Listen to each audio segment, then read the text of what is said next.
Hello students, today we will learn a very important point for determination of energy of ionic solids, that is Born-Haber cycle. The scientist Born-Haber have given a cycle of energies and finally determination of lattice energy for the ionic solids. It has very important significance for determination of energy of ionic solids, ionic crystals. After ionic bonding, some crystals are formed, so that ionic solids consist certain amount of energy that is released by combination of cations and anions called as lattice energy. So how that is determined? That is determined using the Born-Haber cycle. So here today we will learn that what is that cycle of energy for determination of lattice energy. So what is the lattice energy? It is the minimum amount of energy in electron hole that is released after combination of certain amount of cation and anion to form the ionic crystal.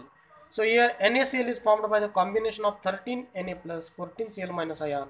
Suppose this is the crystal having CCP cubic packing with FCC unit cell. So what will be its lattice energy? That is the released amount of energy in the formation of the crystal for stabilization of it. So it is determined using Born-Haber cycle of energy. So what is that cycle? That determines the lattice energy, that is based on the heat of reaction H. So there are two paths for the formation of NaCl in the Born-Haber cycle. Path 1 is the direct path, path 2 is the indirect path. So let us see how that NaCl is formed. Suppose sodium is a metal in the solid state, it acquires sublimation energy, directly converts into gaseous state.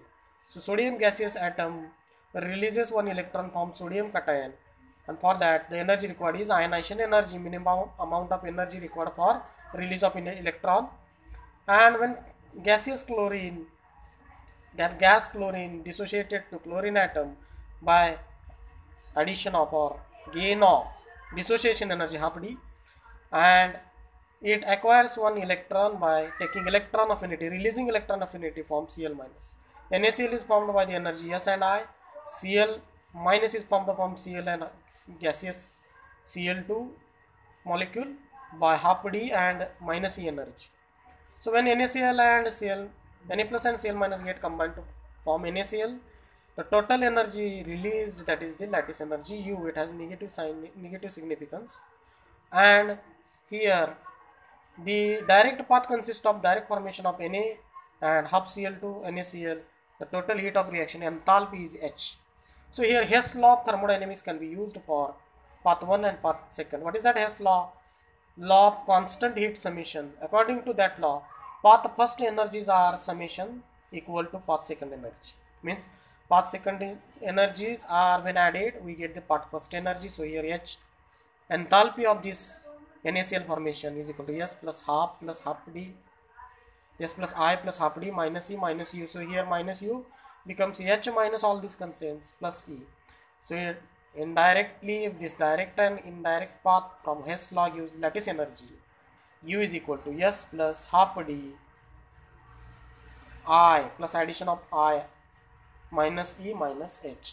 So using this equation we can determine lattice energy. If we know sublimation energy, ionization energy, dissociation energy, electron affinity, total heat content of NaCl formation, we can determine lattice energy of any ionic crystal like NaCl. So what is the application of this Born-Haber cycle?